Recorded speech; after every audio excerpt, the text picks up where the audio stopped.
At the moment, we're watching the PM peak traffic run through this intersection. And so we have 40th Avenue and Terwillegar Drive south. And what typically happens on an afternoon weekday is that traffic stops at this intersection and backs up onto the white mud in both directions, which is to say traffic coming south across the Cartmell and coming onto Terwillegar Drive is stopped on the freeway, and traffic that is coming west on the white mud drive and is trying to curl underneath is stopped on the freeway. And so that creates very dangerous situations on the white mud drive of traffic stopped in what is presumably the fast lane, if you will, or the left lane. The transportation network in southwest Edmonton is extremely fragile. And so this is symptomatic of that.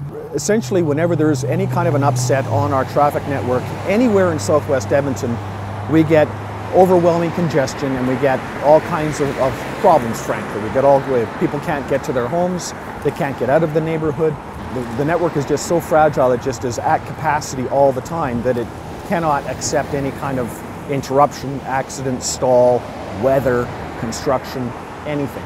This roadway was built with this odd geometry, this curve, to allow for an overpass to be constructed in a construction site that right now is not in the way of anything.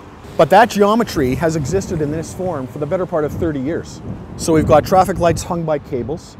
We've got unusual geometry that makes it unsafe for pedestrians. We can see somebody crossing the road right now, and they're taking their life in their hands, frankly, because people that are coming south are not looking at all at that pedestrian that's coming from this direction. So the curves are unusual. The traffic light sequencing does not speak to flow of traffic and getting cars moving.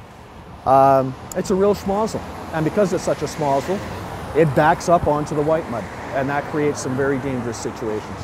So we're not necessarily as a community in favor of building an 8-lane freeway right through the community. That doesn't necessarily appeal to very many people either. But in this instance, at this intersection, we need a bridge.